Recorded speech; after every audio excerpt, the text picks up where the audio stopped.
The ring hit the hospital floor with a sound so small you'd think it wouldn't matter. But in that moment, as the platinum band rolled across the sterile tiles of my treatment room, that tiny sound might as well have been thunder. I looked up, from my IV line, to see Nathan standing at the foot of my recliner, his face a mask of rehearsed sympathy that didn't reach his eyes. Before we jump back in, tell us where you're tuning in from, and if this story touches you, make sure you're subscribed, because tomorrow I've saved something extra special for you. I can't do this anymore, Becca, he said, his voice oddly formal, like he was declining a business proposal rather than ending a marriage. This isn't what I signed up for. The nurse beside me froze, her hand still on the chemotherapy pump. She looked between us, then quietly excused herself, giving my shoulder a gentle squeeze as she left. I was too stunned to speak, watching as my husband of 8 years, the man who had vowed in sickness and in health just a breath ago in our timeline, delivered the news that he was leaving me. 3 weeks after my diagnosis, in the middle of my second chemo session. I didn't cry. Not then. Something cold and clarifying washed over me instead as I watched him shift his weight, checking his watch like he had somewhere more important to be. "Is there someone else?" I asked, surprised by the steadiness in my voice. Nathan's hesitation was answer enough. He looked away, a flush creeping up his neck. "That's not the point. I'm not cut out for this, Becca. The hospitals, the sickness. I need to live my life." As if cancer had been my choice. As if I'd selected this detour for our lives from some cosmic menu of inconveniences. I looked down at my wedding ring, still spinning to a stop on the floor where he'd tossed it after I'd returned it to him. He didn't even bother to pick it, up as he turned and walked out the door, leaving me tethered to my IV pole, poison dripping into my veins to fight the disease while a different kind of poison leaked into my heart. That was the moment everything changed. Not the diagnosis, but this abandonment that I never saw coming. What I didn't know then, as I sat clutching the armrests of that treatment chair, was that this ending would spark something unexpected. Because while Nathan was walking out that door, someone else was about to walk back into my life in a way I never anticipated. My brother Alex was about to become my unexpected champion. And what he did next made Nathan wish he'd never left that hospital room. I used to think I had everything figured out, a career most people would envy as marketing director at Horizon Media in Lakeside. A beautiful home that Nathan and I had lovingly renovated together, documenting every paint color and fixture choice on our shared Instagram. A marriage that I believed was rock solid. We were that couple who still held hands during movies and surprised each other with coffee in bed on random Tuesday mornings. Then came the lump. Small, almost dismissible. Found during a shower on an ordinary Sunday evening. I almost didn't mention it to Nathan, but when I did, he hugged me and said, "It's probably nothing, but let's get it checked to be safe." Safe. What a concept. 2 weeks later, I sat in Dr. Wong's office as she explained what stage 2 breast cancer meant. The treatment plan, the surgery, the chemotherapy, the statistical chances. I remember nodding along, taking notes in the leather-bound planner Nathan had given me for our anniversary, writing down words that suddenly seemed from another language. Mastectomy, lymph nodes, adriamycin, Taxol. Nathan held my hand during that appointment, his grip so tight it almost hurt. He asked intelligent questions about recovery times and alternative treatments. He even made Dr. Wong laugh with a joke about finally getting to see his wife in a variety of stylish headscarves. I believed him when he said we would face this, together. The first week after diagnosis, he was perfect, researching clinical trials, arranging meal deliveries, setting up a shared calendar for my appointments, holding me when I cried in the shower, where I thought he couldn't hear me. The second week, I noticed small changes. He started going to the office earlier, coming home later. Our conversations became briefer, more practical. The intimacy between us, even just the casual touches when passing in the kitchen, began to evaporate like morning dew under a harsh sun.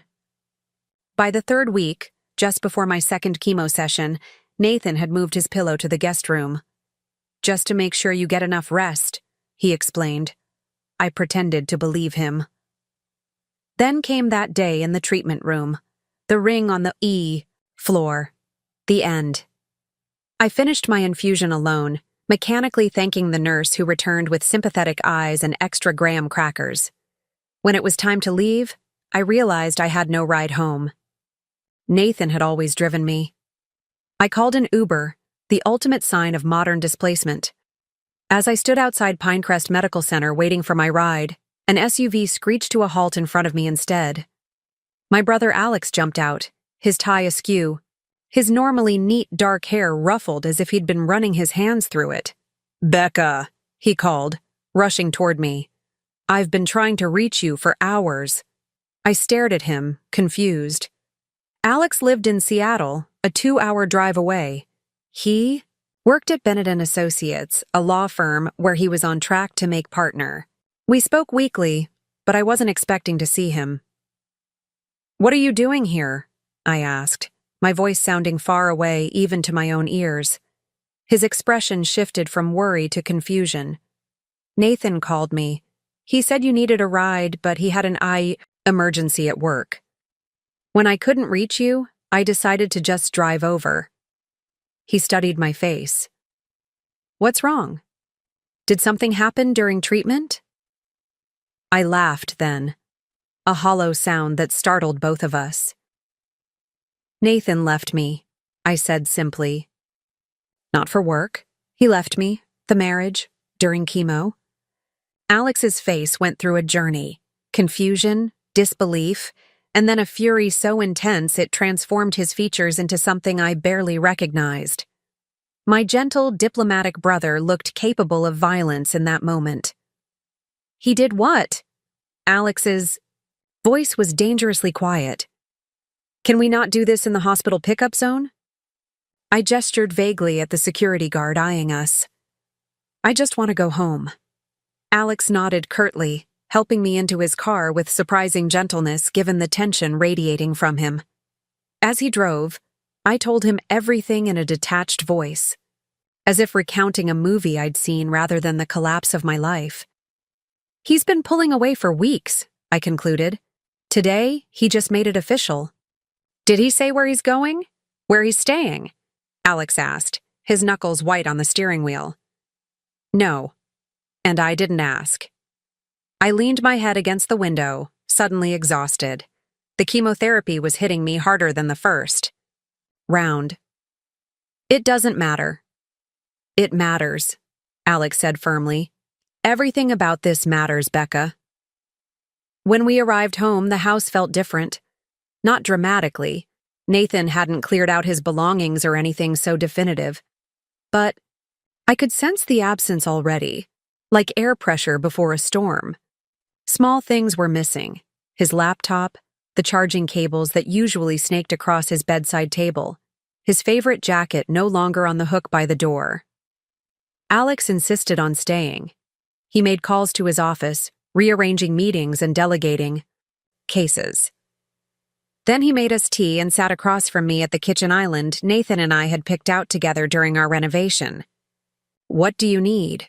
he asked, direct and practical as always. I blinked at him. "Need? Do you need to cry, scream, break things? Whatever it is, I'm here for it." I considered his offer, searching for the appropriate emotion, but found only numbness. "I think I need to sleep," I said finally. "The treatment makes me so tired." He nodded. "Go rest. I'll be here when you wake up."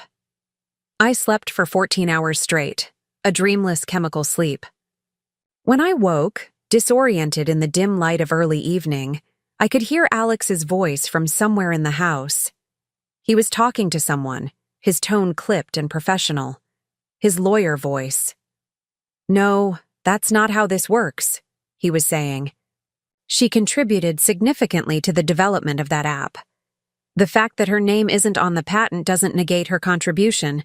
especially given the timing of the filing. I pulled myself out of bed, wrapping a cardigan around, my shoulders against the persistent chill that seemed to follow me since starting treatment. Following Alex's voice, I found him in Nathan's home office, surrounded by papers and with my husband's desktop computer powered on. He looked up when I entered, quickly ending his call. "Hey," he said. "How are you feeling?" "What are you doing?" I asked, eyeing the papers spread across the desk. Alex hesitated, which was unusual for him. My brother was normally straightforward to a fault. "Protecting you," he said finally. "From what?" "From Nathan." Alex picked up a document, holding it out to me. "Did you know about this?" I took the paper, squinting at the legal language. It was a filing for a new tech startup, Metropulse, with Nathan listed as the sole founder and owner. The date on Sabatazi.int, the document made my stomach clench. It had been filed 3 days after my diagnosis. "What is this?" I asked, although a sick feeling was already building in my gut. "It's the app you told me about last Christmas, the marketing analytics platform you two were developing together." Alex's expression was grim. "The one you said was your idea. Originally, based on your work at Horizon." I sank into the chair opposite the desk. "He said we were putting it on hold because of my treatment." Preparing and narrating this story took us a lot of time, so if you are enjoying it, subscribe to our channel. It means a lot to us. Now back to the story. "That we'd revisit it when I was better." Alex shook his head.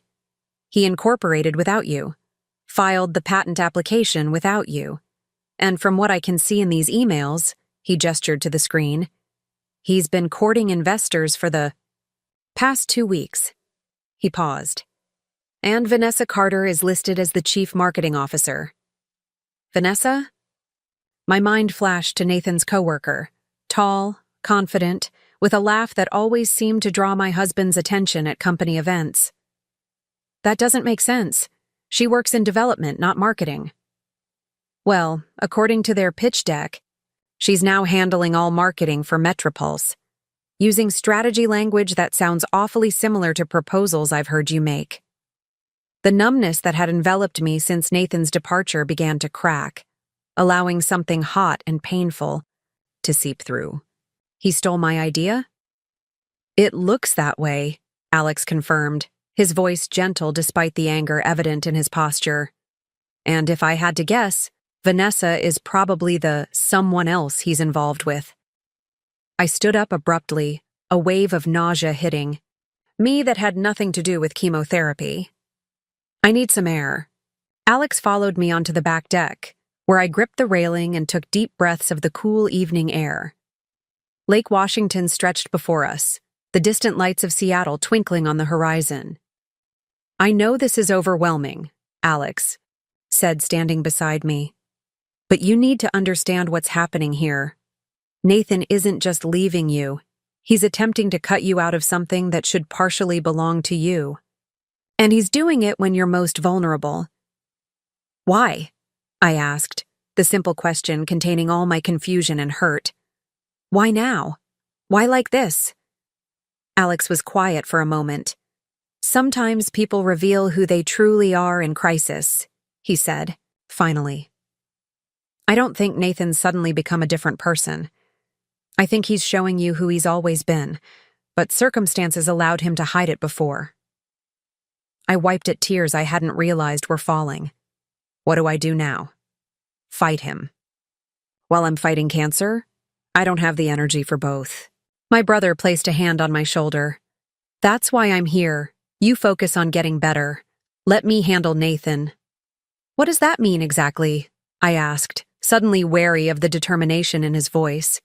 Alex smiled, but it wasn't the warm expression I was used to seeing on my brother's face. This was something cooler, more calculated. "It means I'm going to make sure he doesn't get away with this. Any of it. I don't want revenge, Alex.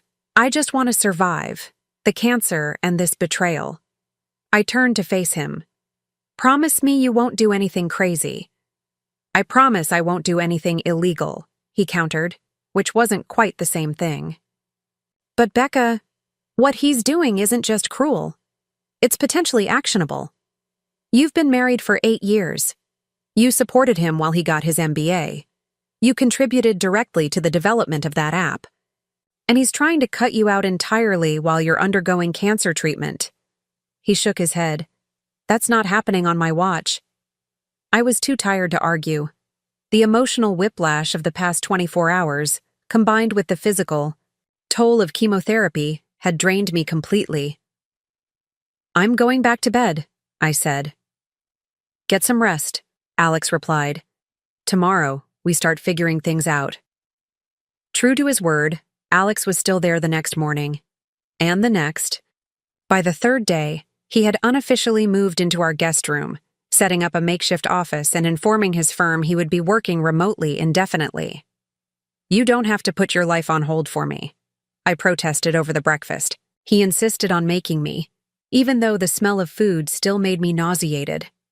I'm not putting my life on hold, he countered, sliding a cup of ginger tea toward me. I'm prioritizing what matters. Right now, that's you. As my third week of treatment progressed, Alex became my unexpected rock. He drove me to appointments, took meticulous notes during consultations with Dr. Wong, and ensured I took my medications on schedule. He joined the online support group for caregivers that Nathan had signed up for but never attended. He learned to mix the anti-nausea medications into smoothies I could tolerate, and when I wasn't looking, he was building a case. I discovered how extensive his efforts were one evening when I came downstairs to find him in an intense conversation with my best friend and colleague, Olivia.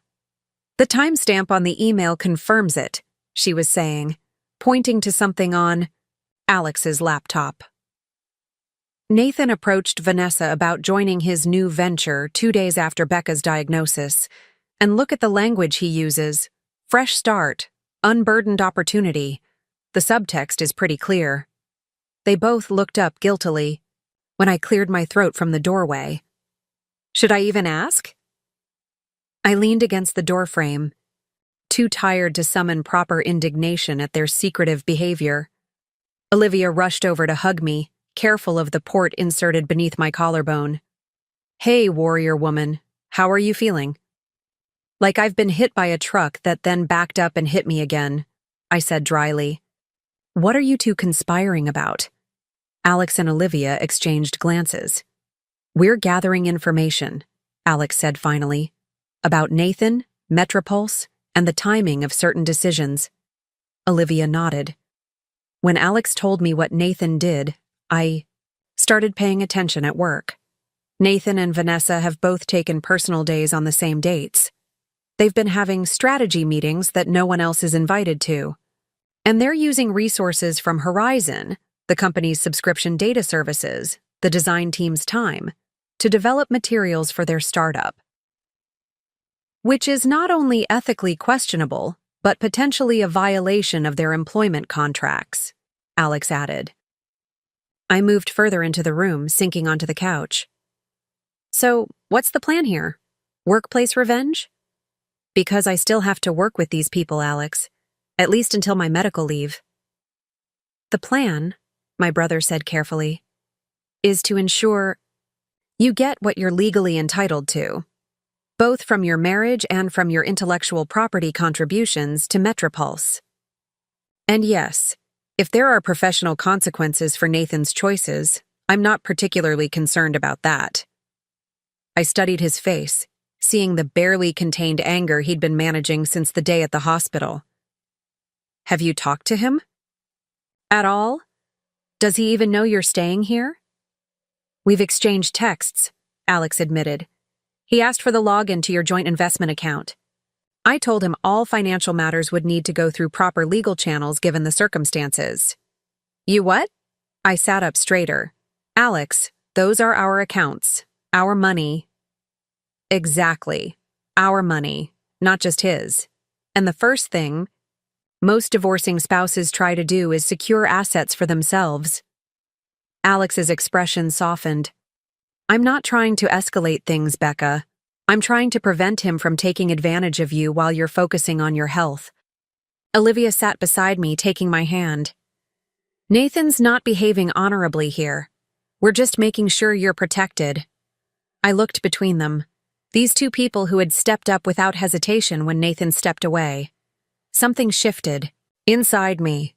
The first spark of something beyond numbness, beyond hurt. Something that might eventually become resolve. Okay, I said finally. Tell me everything. Over the next hour, they laid out what they'd discovered. Nathan had not only started the company with my marketing concept, but had used my research, my market analysis, even some of my client insights from Horizon Media.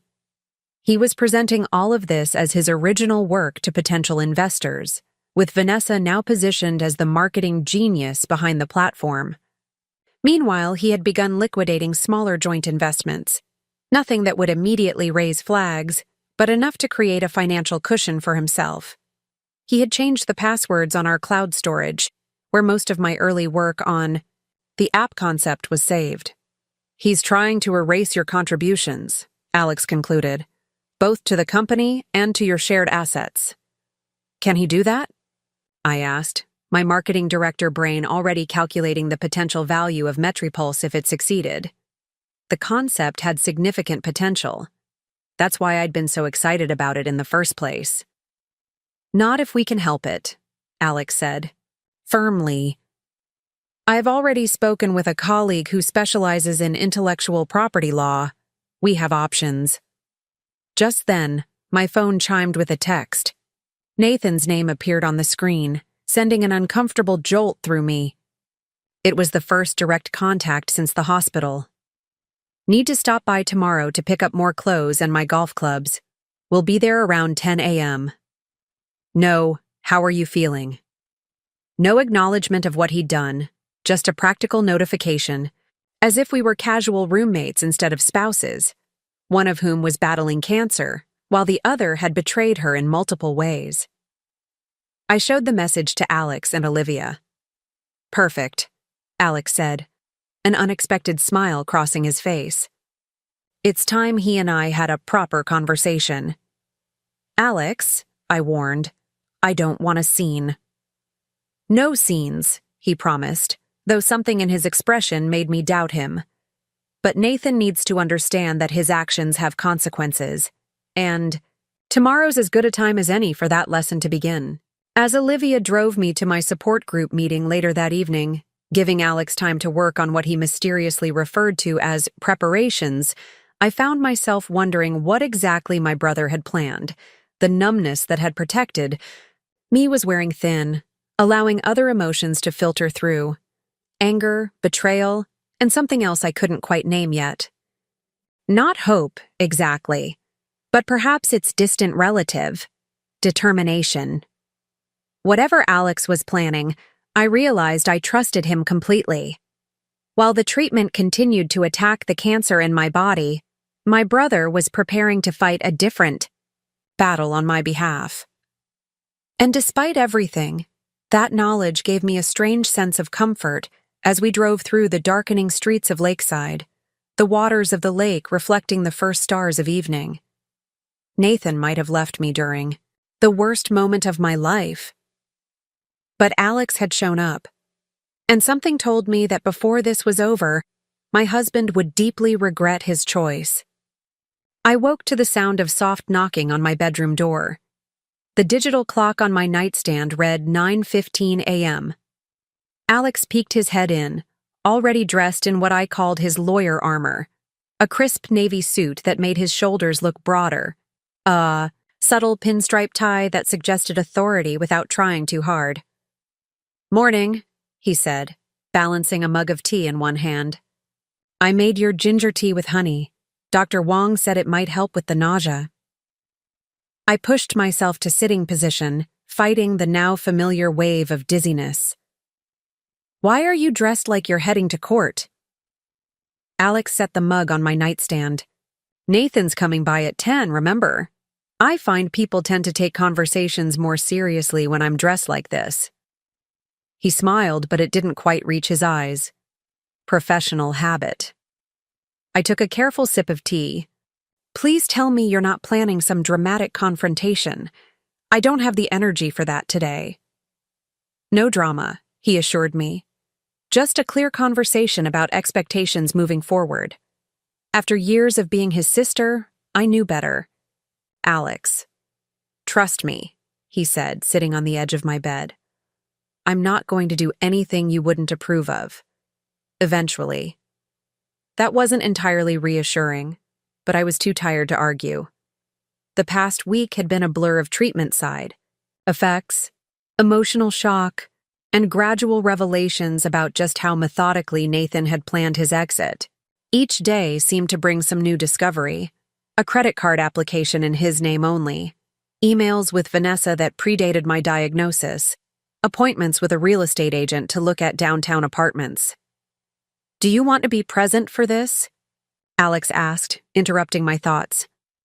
I considered the prospect of facing Nathan, of watching his carefully composed expression of sympathy that never quite hid the impatience beneath, of seeing him collect his belongings from our home as if he were simply upgrading to a better model of life. No, I decided, but I don't want you to do anything extreme. Alex patted my blanket-covered knee. Define extreme. Nothing that would get you disbarred. He laughed at that, a genuine sound that momentarily broke the tension. That's a low bar, but I'll take it. He stood up. Why don't you take a bath while I handle Nathan? The lavender Epsom salts Dr. Wong recommended are under the sink. I nodded, suddenly grateful for the excuse to hide in the bathroom during Nathan's visit. Alex gave my shoulder a gentle squeeze before leaving, closing the door behind him. 40 minutes later, I was neck-deep in fragrant, warm water when I heard the doorbell. I tensed, then deliberately relaxed each muscle group as the meditation app had taught me. I couldn't make out specific words, but I could hear the murmur of male voices from downstairs, Alex's measured tone, and occasionally Nathan's more agitated responses. I tried not to listen, focusing instead on the sensation of warm water against my skin, the scent of lavender, the steady in and out of my breath. But my attention kept drifting to the conversation happening below. Were they discussing the divorce? The company? Me? I hated the idea of being talked about, my illness and my marriage dissected like case studies while I soaked upstairs like some invalid. When the voices grew louder, I couldn't resist. I carefully stepped out of the tub, wrapped myself in my robe, and cracked the bathroom door. Absolutely unacceptable, Alex was saying, his voice carried clearly up the stairwell. You don't get to rewrite history because it's convenient for you. This isn't your business, Alex. Nathan's voice had that clipped quality it got when he was trying to maintain control. This is between Becca and me. You made it my business when you walked out on my sister during chemo. You made it my business when you tried to steal her work. And you definitely made it my business when you started moving assets around 3 days after her diagnosis. A heavy silence followed. I don't know what she's told you, Nathan began, his tone condescending. But the company was always my idea. Becca provided some feedback, that's all. And as for our finances, let me stop you right there, Alex interrupted. I'm not interested in your version of events. I've seen the emails, Nathan. I've seen the Google Docs with Becca's comments time-stamped months before you claim to have conceived the idea. I've seen the investor pitch deck that uses entire paragraphs lifted directly from her marketing strategy documents. Another silence, this one tense enough that I could feel it from upstairs. You went through my computer? Nathan's voice had dropped to a dangerous quiet. I didn't have to. Becca's name is still on the home network. All of your cloud backups are accessible, on any device in this house. For someone launching a tech company, your understanding of basic data security is surprisingly limited. I pressed a hand to my mouth, suddenly caught between horror and a strange urge to laugh. Alex hadn't just been gathering information. He'd been systematically building a case using Nathan's own digital footprint. This is invasion of privacy, Nathan sputtered. It's completely legal, Alex finished for him. And before you start making threats, let me be very clear about your situation. You've taken proprietary information from your current employer to start a competing business. You've attempted to exclude your spouse from intellectual property she helped develop. You've begun liquidating joint assets without disclosure or consent during a health crisis. A crash made me jump. Something had been knocked over or thrown. What exactly do you want? Nathan demanded, his voice tight with anger. It's simple, Alex replied, his tone conversely growing calmer as Nathan's elevated. You're going to properly compensate Becca for her contributions to Metropulse. You're going to ensure she maintains comprehensive health insurance coverage through the divorce. And you're going to provide appropriate financial support given the length of your marriage and her current medical situation. Or what? Or I share this file with Horizon Media's legal department, the investors you're currently courting, and, if necessary, with the appropriate authorities regarding potential corporate espionage charges. I leaned against the doorframe, my legs suddenly unsteady. This was a side of my brother I'd never seen, calculated, almost ruthless in his precision. This is blackmail, Nathan accused. No, this is consequences, Alex corrected. There's a difference. Blackmail involves threatening to reveal information for personal gain. I'm simply informing you that your actions have created legal and professional vulnerabilities that will be addressed one way or another. How destructive that process is for you depends entirely on your cooperation. Heavy footsteps paced across the hardwood floor. I could picture Nathan running his hand through his hair the way he did when feeling cornered. I need to think, he finally said. I need to talk to Becca directly. That's not happening today, Alex replied firmly. She's resting, and frankly, she doesn't owe you a conversation on your timetable. This is still my house, too. Nathan's voice rose again. Actually, it's not. The mortgage is in Becca's name. You're on the deed, but she's the borrower of record. Another detail you seem to have forgotten. This was news to me. When we bought the house 4 years ago, my credit score had been better than Nathan's due to his business school loans. We'd put the mortgage in my name to secure a better rate, with the understanding that it was still our joint investment. Now, Alex continued, you can take your golf clubs and whatever clothes you need, but I expect a formal response to our terms within 48 hours. After that, things become much less amicable. The front door opened. This isn't over, Nathan said, his voice tight. For your sake, I hope it is, Alex replied. By the way, when you speak to Vanessa, you might want to remind her that the non-compete clause in her employment contract is particularly stringent.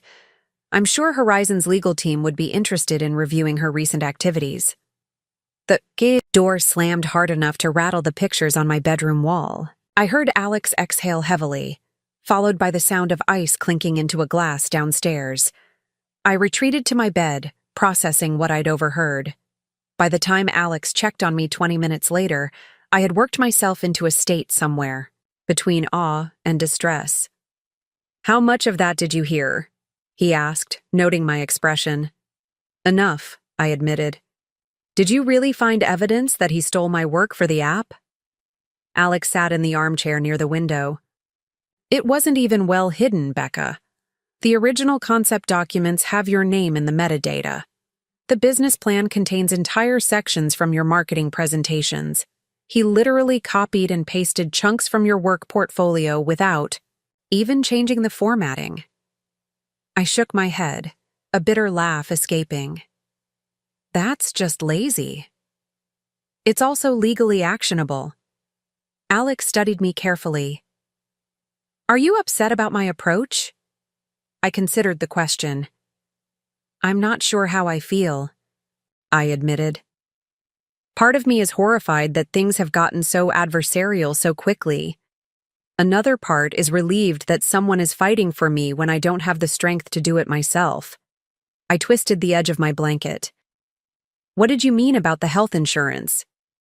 Under COBRA, you can maintain coverage through Nathan's workplace plan for up to 36 months after divorce, but you'd be responsible for the full premium, which is expensive. I want him to cover those costs as part of the settlement, at least until your treatment is complete and you can secure independent coverage. The methodical way Alex had thought through every aspect of my situation brought unexpected tears to my eyes. While Nathan had been calculating his escape, Alex had been calculating how to protect me, not just emotionally, but practically. "What happens now?" I asked, wiping my cheeks. "Now we wait. Nathan will either come to the table voluntarily, or he'll dig in his heels and we'll have to escalate. And if he escalates first?" Alex's expression hardened just slightly. "Then, he'll learn why I've never lost a case involving family law." The following morning brought my 4th chemo treatment. Alex drove me to Pinecrest Medical Center, waiting patiently in the car as per COVID protocols until I was settled in my treatment chair. As the nurse prepared my IV, I was surprised to see Dr. Wong herself come into the infusion room. "Rebecca," she greeted me warmly, pulling up a chair. "Do you mind if I sit with you for a moment?" "Of course not," I said, though her presence made me anxious. Oncologists didn't typically attend routine infusions unless something was wrong. She seemed to read my concern. "Your blood work looks good," she assured me. "I just wanted to check in on the personal situation your brother mentioned."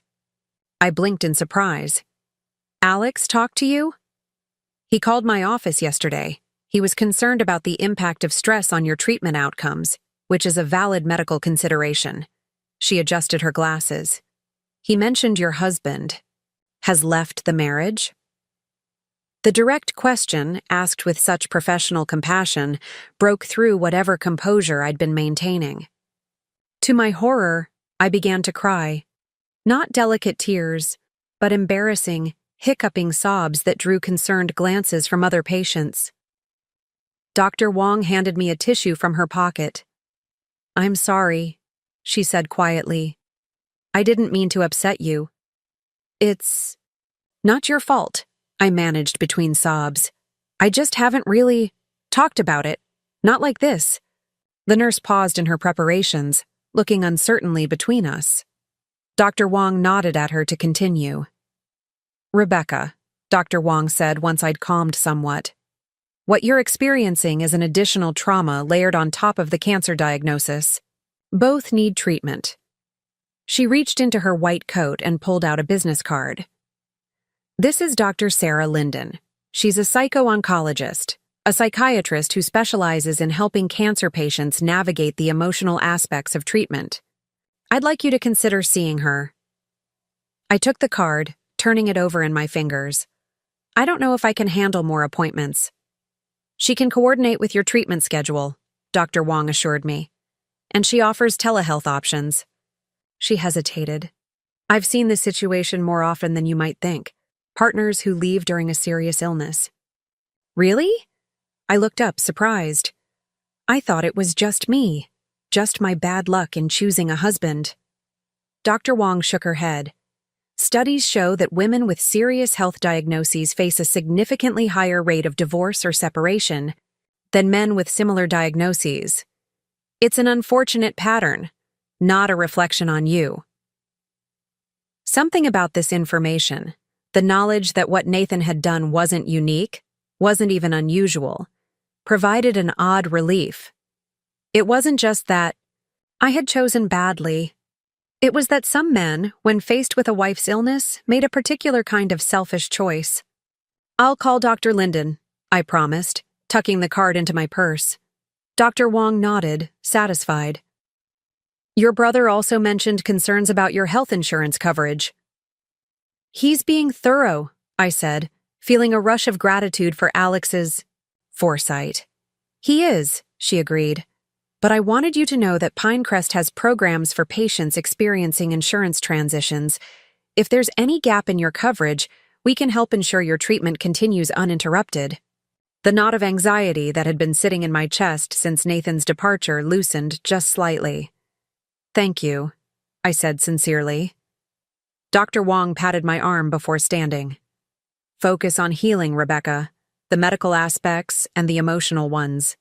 Let your support system handle the rest. As the chemo drugs began to flow into my veins, I found myself thinking about support systems. Mine had been completely upended. The person I had expected to lean on most had vanished, replaced by people I hadn't anticipated. My brother, transforming from occasional dinner companion to fierce advocate. My oncologist, extending her care beyond the medical. Even Olivia, who had been sending daily text messages with funny memes, and offers to drop off whatever I needed. Maybe the universe wasn't just taking things away from me. Maybe it was also showing me what had been there all along. The next 2 days passed in a fog of treatment side effects. Alex worked remotely from the living room, close enough to hear if I needed anything but giving me space to rest. We hadn't discussed his confrontation with Nathan further, though I could tell from his frequent phone calls that things were moving behind the scenes. On the evening of the second day, as I picked at the vegetable soup Olivia had dropped off, Alex received a call that made him step into the backyard for privacy. Through the kitchen window, I could see him pacing along the deck, his expression intent. When he came back inside, his face bore a mixture of satisfaction and caution. Nathan's lawyer reached out, he said, sitting across from me at the table. They want to discuss terms. I set down my spoon. That's good? It means he's willing to negotiate rather than fight, Alex confirmed. But they're pushing for a quick resolution. They want to meet tomorrow. So soon? I think Nathan's running into some obstacles with the business launch. The investor he was counting on most heavily has been hesitant since our conversation. I frowned. What do you mean? Did you contact his investors? Alex had the grace to look slightly abashed. Not directly, but Charles Winthrop was my roommate at Stanford. When I heard he was the lead investor Nathan was courting, I called to catch up with an old friend. The conversation naturally turned to current projects. Alex, I groaned. What did you do? I simply mentioned I was helping my sister navigate a difficult divorce involving disputed intellectual property for a marketing analytics platform. No names, no direct interference. He shrugged. Charles is smart enough to connect the dots. That's why Nathan wants to settle quickly, I realized. His funding is in jeopardy. Exactly. And it gives us leverage to ensure you get what you deserve. I stirred my soup thoughtfully. What happens tomorrow? We meet with Nathan and his attorney to discuss a framework for divorce proceedings and the intellectual property settlement. I've asked Megan Chen from my firm's IP division to join us. Do I need to be there? The thought of sitting across from Nathan, maintaining composure while legal terms were discussed, seemed exhausting. Alex shook his head. Not for this. Initial meeting. We're establishing parameters, not finalizing anything. I'll bring all proposals back to you for review before any decisions are made. I nodded, relieved. What do you think they'll offer? Probably less than you deserve, Alex said frankly. But we'll counter. He studied me for a moment. What do you want out of this, Becca? Beyond fair compensation? The question caught me off guard. I'd been so focused on surviving, the cancer, the betrayal, that I hadn't thought much about what winning might look like. I want recognition for my work, I said finally. I don't just mean money. I want my name on what I helped create. And I want. I paused, identifying the feeling that had been growing beneath the hurt. I want him to lose something he values. Is that petty? It's human, Alex replied, and justified, given the circumstances. I nodded, then continued more decisively. I want to keep the house. It's in my name anyway, and I picked this neighborhood because it's close to the hospital. I want a clean financial break that doesn't leave me vulnerable during treatment. And I want him to understand that what he did was wrong, Not just leaving, but how he left, and what he tried to take from me. Alex smiled slightly. That last one might be the tallest order. Men like Nathan rarely admit wrongdoing. Then, I want him to feel the consequences, I amended, even if he never acknowledges them. That, Alex said, I can definitely arrange. The following afternoon, while I was napping, Alex and his colleague met with Nathan and his lawyer at Alex's firm in downtown Lakeside. I woke to texts from Olivia asking how it was going, but I had no updates to share. The waiting created a strange tension. This meeting was about my life, my future, yet I wasn't present for it. I tried to distract myself by watching a cooking show, but my mind kept drifting to the conference room where my marriage was being dismantled into legal components. What was Nathan saying about me? Was he minimizing our relationship the way he had minimized my contributions to the app? Did he show any remorse at all? When I heard Alex's car in the driveway around 6 p.m., I was sitting on the couch pretending to read a novel. He walked in carrying his leather portfolio and a bakery box. I brought black and white cookies from Steinman's, he announced, setting the box on the coffee table. I remember they were your favorite when we were kids. The thoughtful gesture nearly undid me. How did it go? I asked, trying to keep my voice steady. Alex loosened his tie and sat beside me. Better than expected, actually. Nathan's lawyer is smarter than he is. She clearly advised him that fighting would cost more than settling. So what did they offer? Preliminary terms, Alex cautioned. Nothing's finalized, but the framework includes continued health insurance coverage through his plan for 3 years, or until you secure equivalent coverage, whichever comes first. A cash settlement reflecting both your marital assets and compensation for your contributions to Metropulse. And Nathan would retain primary ownership of the company, but you would be credited as co-founder with a 15% equity stake. I blinked, surprised. That's more reasonable than I expected. Like I said, his lawyer is good. She understands his legal exposure if this went to court. Alex opened his portfolio and pulled out some documents. There are details to negotiate: the cash amount, the exact structure of the equity arrangement, disposition of specific assets, but it's a starting point. What's the catch? I asked, suspicious of Nathan's apparent reasonableness. Alex hesitated. He wants the house. What? No. I shook my head firmly. That's non-negotiable. The house is mine. I made that clear, Alex assured me. But he's pushing on it, claims he put more into the renovations, that he has an emotional attachment to the place. I laughed bitterly. He left me here while I was sick. Any emotional attachment arguments died that day. I agree.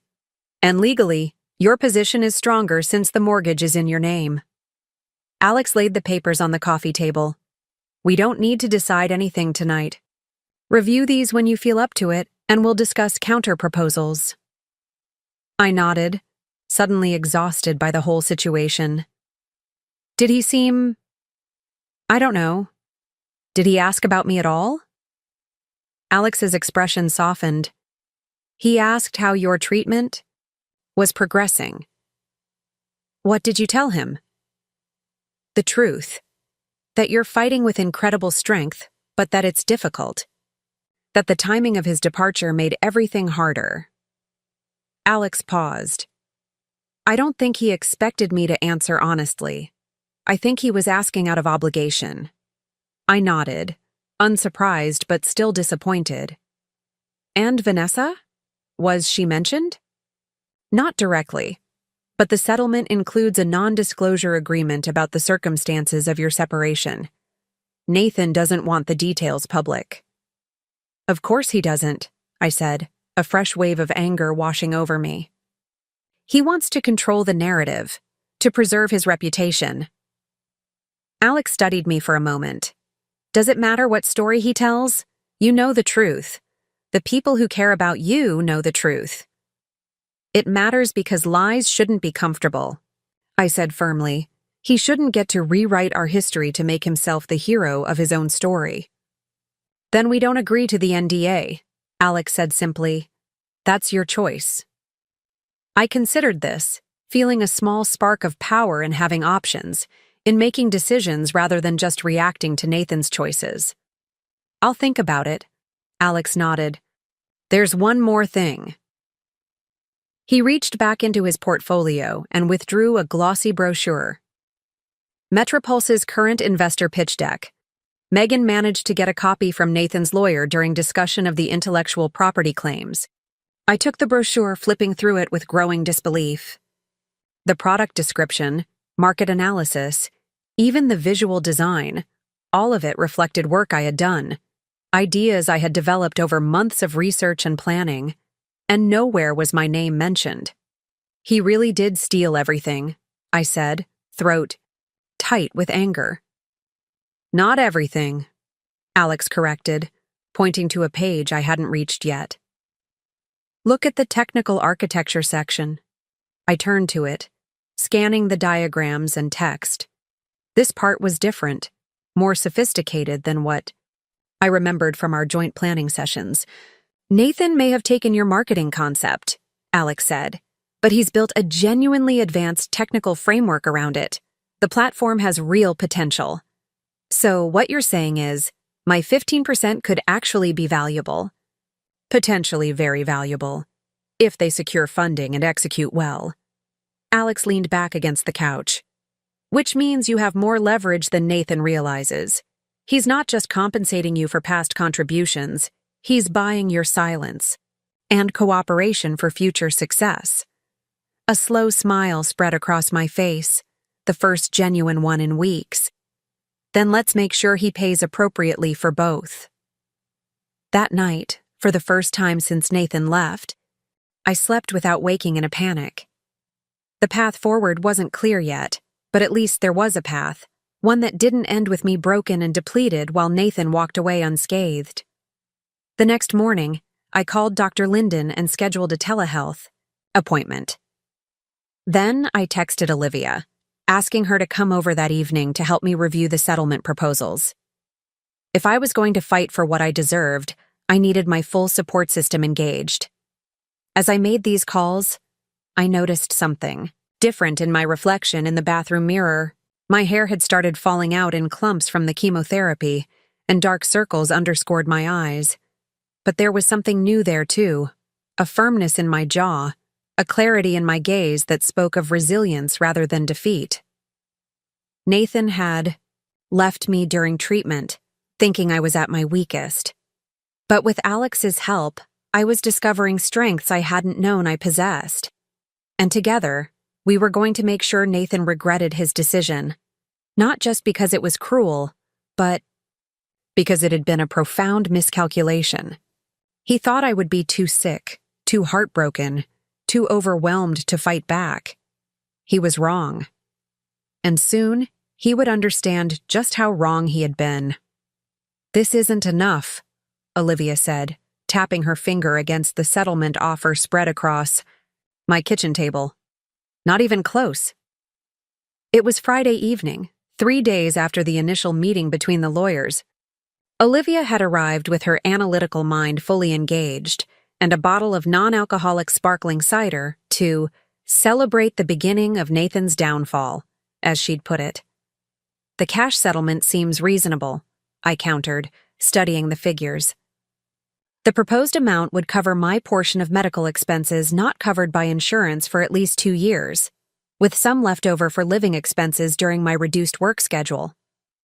The money isn't the issue, Olivia replied, flipping to the section about Metropulse. It's this equity arrangement.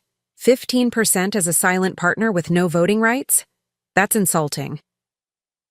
Alex entered from the living room where he'd been on a call with his colleague Megan.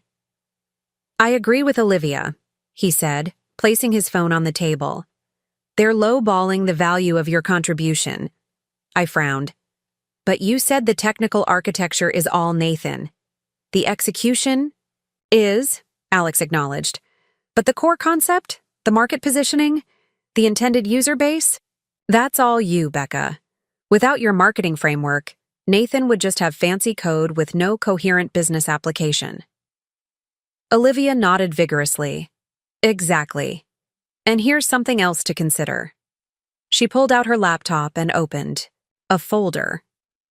I did some digging at work. Nathan has been using Horizon's client data to build his prototype. Not just generic market research, actual proprietary client information. My stomach dropped. That's a major ethics violation, maybe even illegal.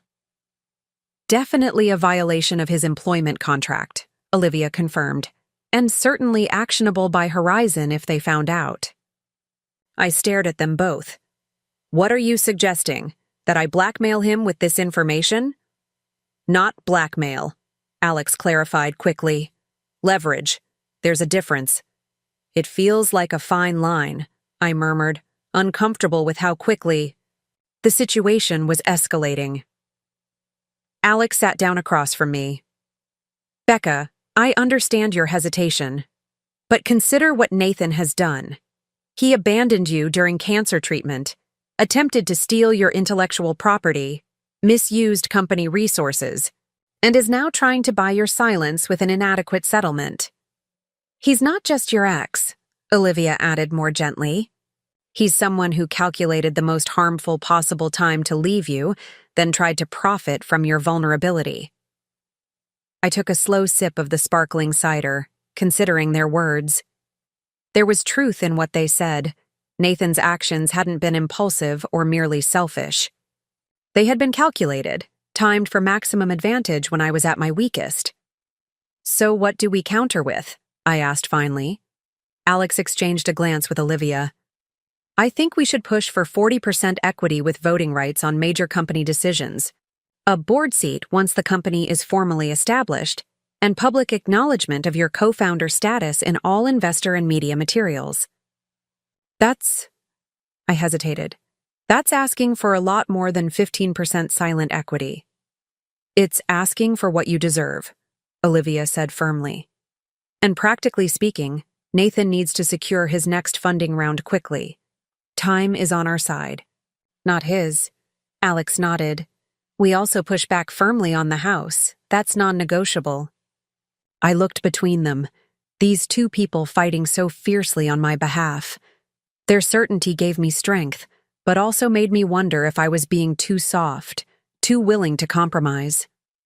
You think Nathan is hoping I'll be too sick or too tired to fight for the full value of what I created?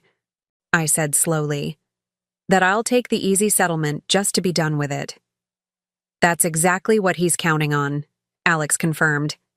That's why they're rushing the process. Every day you get stronger, physically and emotionally. Every day you're more capable of standing your ground. I ran my fingers along the edge of the settlement papers. Then let's make a counteroffer they won't expect. Over the next 2 hours, we crafted our response. Alex suggested legal language, Olivia provided business perspective, and I found my marketing voice returning as we outlined the value of my contributions to Metropulse. It felt rejuvenating to use my professional skills again after weeks of focusing solely on surviving treatment. When we finished, our counterproposal included 35% equity with proportional voting rights, official co-founder status in all company materials, a board seat once the company secured Series A funding, retention of the house, with Nathan, receiving a buyout for his portion, a more substantial cash settlement structured to ensure continued health coverage regardless of the company's success. What if he says no to all of this? I asked as Alex prepared to email our counter to Nathan's lawyer. Then we're prepared for the next step, he replied, not elaborating further. Which is what exactly? I pressed. Alex and Olivia exchanged another look, which was beginning to irritate me. We've been developing a parallel strategy, Olivia admitted. A sort of insurance policy in case negotiations fail. What kind of insurance policy? Alex closed his laptop. Remember Charles Winthrop, Nathan's potential investor, who also happens to be my old roommate?" I nodded, already sensing where this was heading. He was interested in hearing more about the original concept behind Metropulse, the marketing framework that made the technical solution valuable in the first place. "You've been talking to him about investing in a competing company," I realized, shocked. "Using my concept, but without Nathan's technical architecture. Not actively pursuing it," Alex clarified. "Just establishing that option exists. Charles understands the situation and agrees your contribution has substantial value. He's willing to explore alternatives if the settlement falls through." I wasn't sure how to feel about this revelation. On one hand, it was reassuring to have a backup plan. On the other, it represented an escalation I hadn't anticipated. "That feels aggressive," I said finally. "It's meant to be," Olivia replied unapologetically. "Nathan tried to steal your work while you were at your most vulnerable. Why should he profit exclusively from ideas you developed together?" I stood up, suddenly needing space. "I need to think about this, all of it." Alex nodded. "Of course. Nothing happens without your approval, Becca. We're just laying out options." I walked out onto the back deck, the cool evening air a relief against my skin, which always seemed too warm since starting chemo. The lake stretched before me, its surface rippling with the evening breeze, lights from houses on the opposite shore twinkling in the gathering dusk. Part of me wanted to simply let go, to accept whatever settlement Nathan offered and focus entirely on healing. The energy required to fight seemed overwhelming when combined with the energy needed to combat cancer. But another part, a part that had been growing stronger each day, refused to accept less than I deserved. That part recognized that healing wasn't just about my body. It was about reclaiming what had been taken from me, about refusing to be diminished by Nathan's betrayal. I heard the sliding door open behind me and turned to see Olivia stepping onto the deck, a shawl in her hands which she draped over my shoulders. "You'll catch a chill," she said, coming to stand beside me at the railing. We stood in companionable silence for a moment, watching the distant lights. "I'm sorry if we're pushing too hard," she said finally. "I just can't stand seeing what he's trying to do to you." I nodded, understanding her protectiveness. "I appreciate you fighting for me, both of you. I just don't want to become something I'm not in the process." "What do you mean?" "Vindictive. Obsessed with revenge." I turned to face her. "I need to come out of this hole, not just financially, but emotionally. If I let bitterness consume me, Nathan wins in a different way." Olivia considered this. "There's a difference between justice and revenge, though. Between standing up for yourself and becoming consumed by anger." "Where's the line?" I asked honestly. "I think it's in the motivation," she replied after a thoughtful pause. "Are we doing this to punish Nathan or to ensure you're properly valued and protected? Are we trying to hurt him or prevent him from hurting you further?" It was a distinction I needed to consider carefully. "Let's send the counteroffer," I decided. "But I'm not ready to commit to the competing business idea. That feels like it crosses the line from protection to retaliation." Olivia nodded. "Fair enough, one step at a time." When we returned inside, Alex was on the phone again, his expression tense. He held up a finger asking us to wait, then continued his conversation in a low voice. "I understand," he was saying, "but the circumstances make that timeline extremely challenging. Yes, I'll discuss it with her." He ended the call with a frown. "What's wrong?" I asked. "Nathan's lawyer. They received our counter and want to meet Monday morning. Apparently, there's a potential investor meeting Tuesday that Nathan needs to have the ownership situation clarified for." "That's rushing things," Olivia observed. "Exactly. They're trying to create artificial time pressure." Alex set his phone down. "But there's something else. Megan just texted me. She's heard a rumor that Nathan and Vanessa have a backup plan if their funding falls through. They're considering approaching Horizon directly about developing the platform in-house, with them leading the project. My jaw dropped. They'd take my idea and try to implement it at my own company while I'm on medical leave? That's beyond unethical. It's just a rumor, Alex cautioned. But it aligns with their pattern of behavior. I sank into a chair, anger giving way to a bone-deep weariness. Every new revelation about Nathan seemed to unveil a person I'd never truly known. Had he always been this calculating, this willing, to exploit any advantage regardless of who got hurt? Had I been blind to his true nature? Or had my illness simply revealed aspects of his character that had been dormant before? I need to lie down, I said, the evening's discussion suddenly overwhelming. The treatment side effects combined with emotional exhaustion were a potent combination. Go rest, Alex urged. We'll clean up here. I made my way upstairs, my head spinning with competing thoughts. By the time I reached my bedroom, a decision had crystallized. I pulled out my phone and texted Alex. Send the counteroffer, and set up a meeting with Charles Winthrop. I want to hear more about the alternative business option. His reply came almost immediately.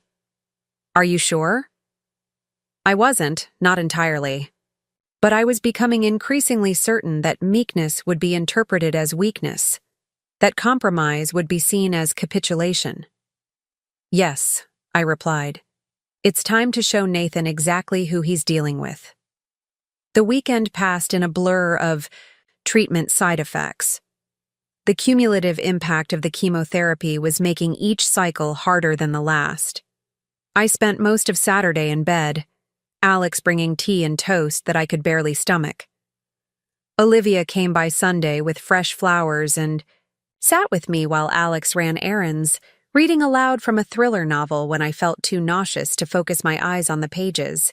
By Sunday evening, I felt marginally better, enough to shower and join Alex in the living room where he was preparing for the Monday meeting with Nathan's lawyer.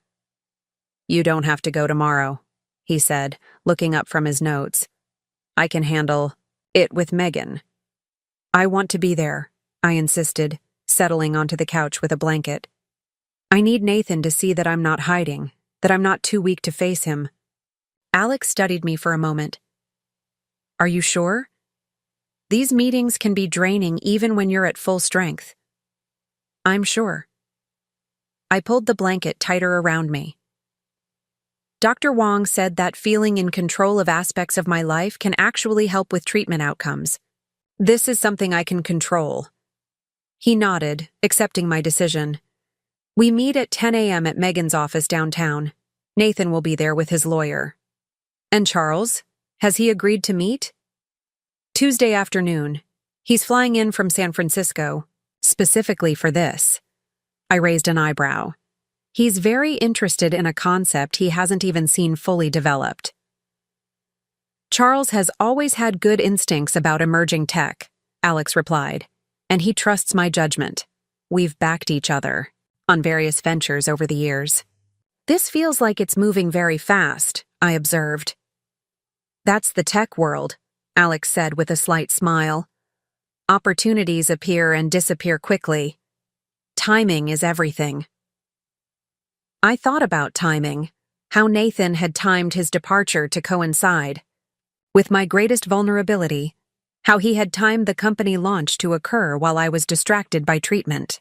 Perhaps it was appropriate that timing would now work against him. What should I expect tomorrow?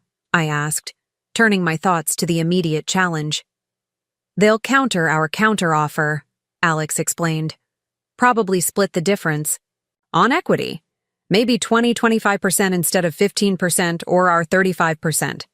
They'll push back hard on the voting rights and board seat. The House will remain a sticking point. And what's our strategy? Honestly, having you there changes the dynamic. Nathan has been dealing with me as your proxy, which allows him emotional distance. Seeing you, being reminded of exactly what he's done and to whom, might impact the negotiation in ways we can't predict. I considered this. You think my presence will make him uncomfortable. I think it will make it harder for him to view this as just another business transaction, Alex clarified. Which it isn't. We spent the next hour reviewing the details of our position. Despite my determination to attend, I found my attention flagging as fatigue set in. Eventually, Alex noticed my drooping eyelids and suggested I get some rest before the big day. That night, I dreamed of conferences rooms and legal documents, of Nathan's face across a polished table, of Vanessa standing in the shadows behind him. I woke at dawn feeling unrested but resolute.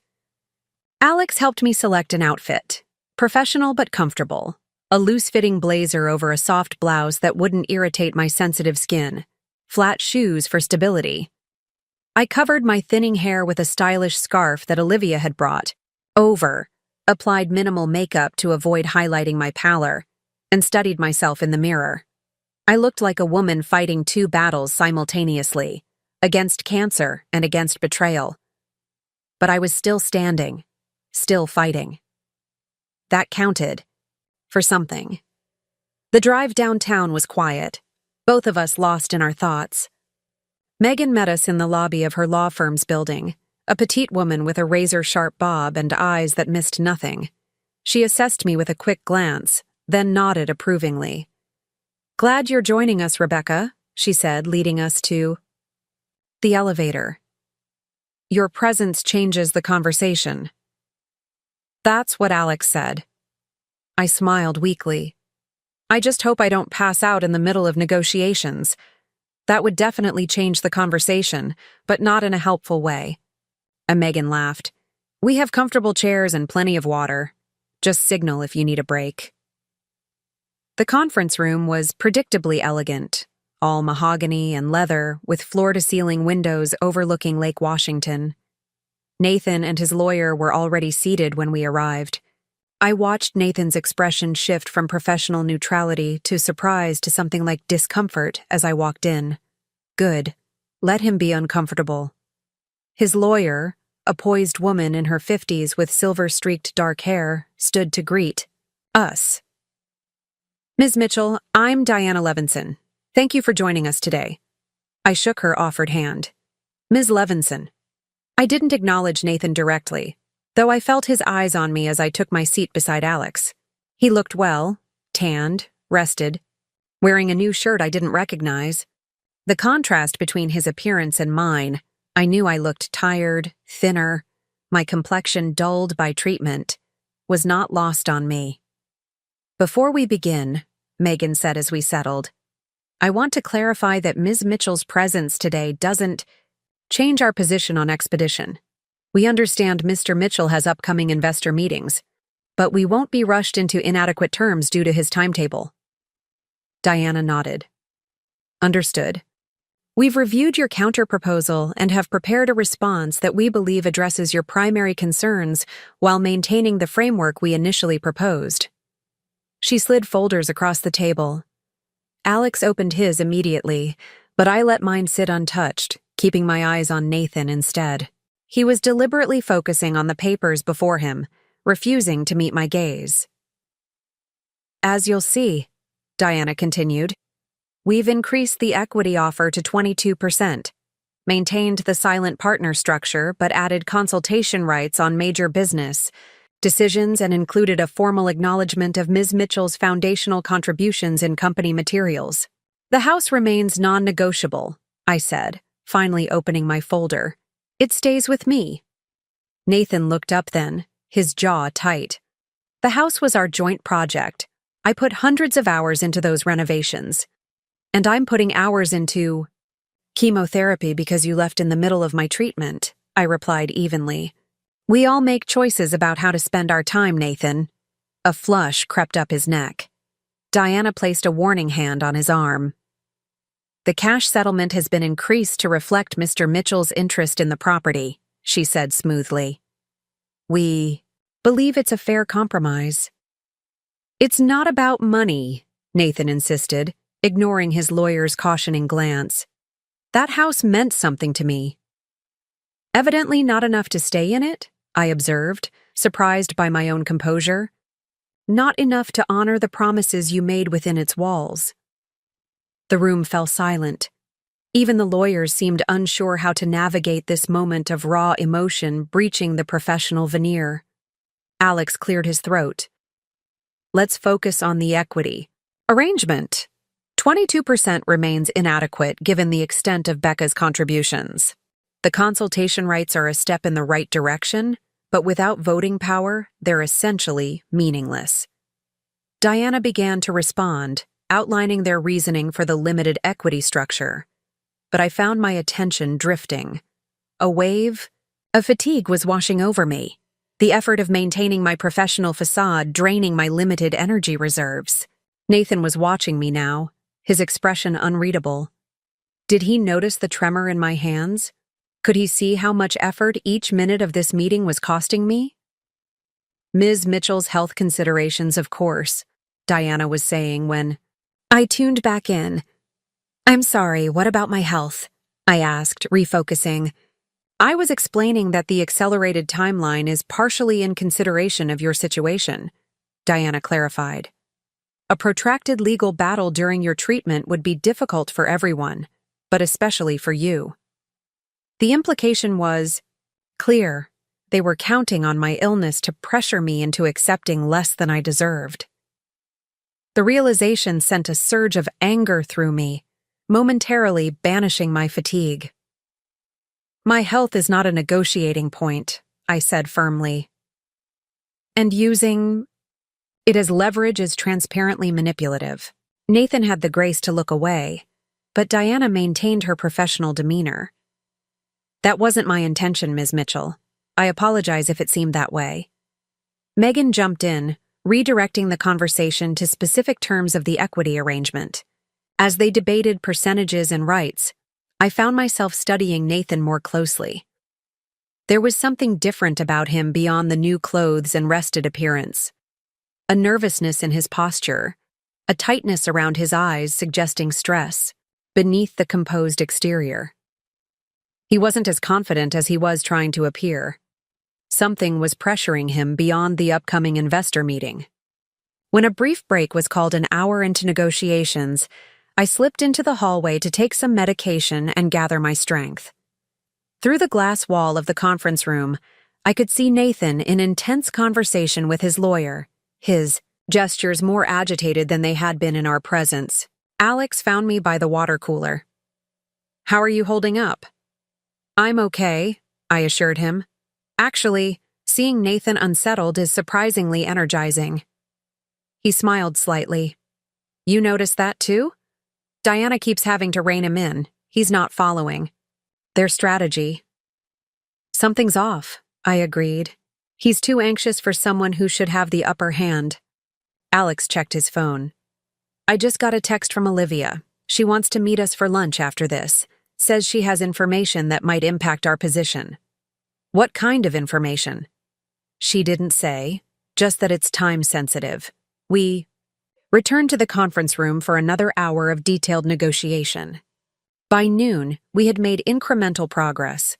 The equity offer had increased to 25% with limited voting rights on specific categories of decisions, but we remained at an impasse over the House and the board seat.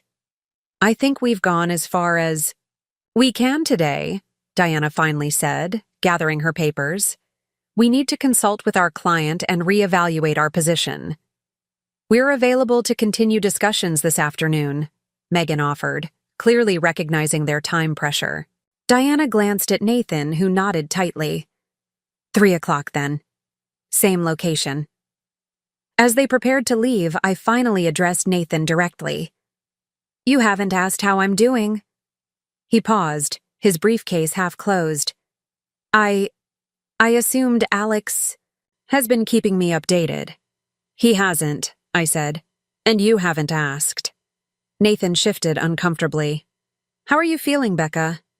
Like someone ripped my heart out while poison was being pumped into my veins, I replied quietly. But I'm still here, still fighting, on all fronts. His face paled slightly. Without another word, he closed his briefcase and followed Diana from the room. Alex squeezed my shoulder as they departed. That was quite an exit line. Not exactly professional negotiation tactics, I admitted. But effective, Megan observed with grudging admiration. You reminded him that this isn't just business. It's personal. We gathered our materials and headed downstairs to meet Olivia at a nearby cafe. She was already waiting in a corner booth, a folder beside her water glass, and an expression that combined excitement with apprehension. What's going on? Alex asked as we slid into the booth. Your text sounded urgent. Olivia glanced around to ensure no one was within earshot. I just came from an emergency department meeting at Horizon. There are layoffs coming next week. My stomach dropped. Am I on the list? I was on medical leave, but companies sometimes used restructuring to eliminate positions held by employees with health issues. No, your position is safe, she assured me quickly. But Nathan's isn't, and neither is Vanessa's. Alex leaned forward. They're both being let go? Their entire department is being restructured after a client complaint about data misuse. Olivia slid the folder toward us. A complaint that specifically mentioned inappropriate sharing of proprietary analytics methodologies. I opened the folder to find internal Horizon emails discussing an investigation into data security breaches within the analytics division, the division Nathan headed and where Vanessa worked. This isn't public yet, Olivia continued. The official announcement comes Friday, but Nathan will be called in tomorrow morning and given notice. Right before his investor meeting, I realized, he'll be unemployed when he sits down with potential funders. Alex's expression darkened, and he knows this is coming. That's why he's so anxious to close our settlement before the meeting.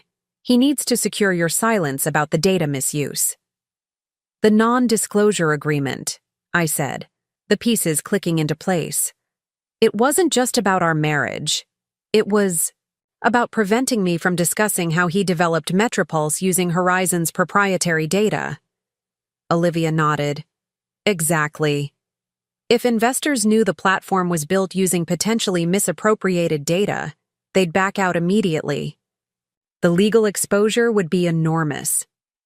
I sat back, processing this new information. So Nathan isn't just losing his job.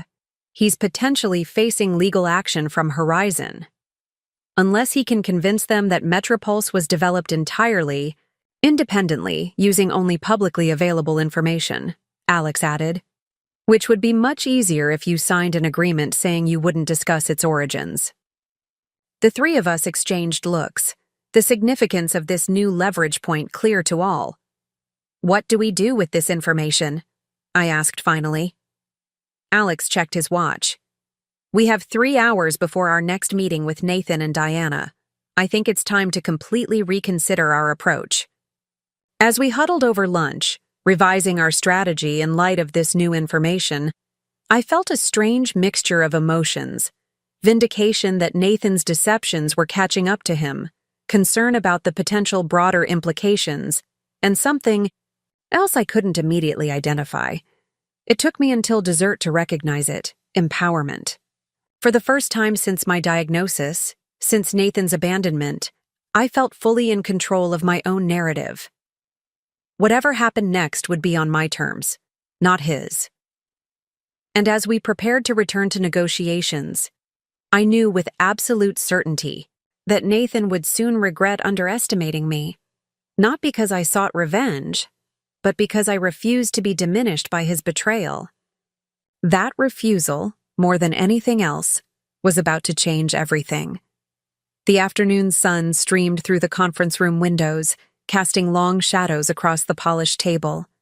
I sat straighter in my chair, energy renewed by both the information Olivia had shared and the protein smoothie Alex had insisted I drink before returning to negotiations.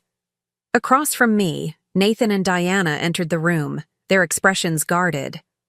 Diana placed her briefcase on the table with deliberate care. "We've considered your position further," she began, And Mr. Mitchell is prepared to increase the equity offer to 28% with the expanded consultation rights we discussed this morning. I exchanged a glance with Alex, our newly revised strategy, clear between us. Megan opened her portfolio with practiced nonchalance. That's a step in the right direction, she acknowledged. However, recent developments have significantly altered our position. Nathan's head snapped up. What developments? Alex slid a single sheet of paper across the table.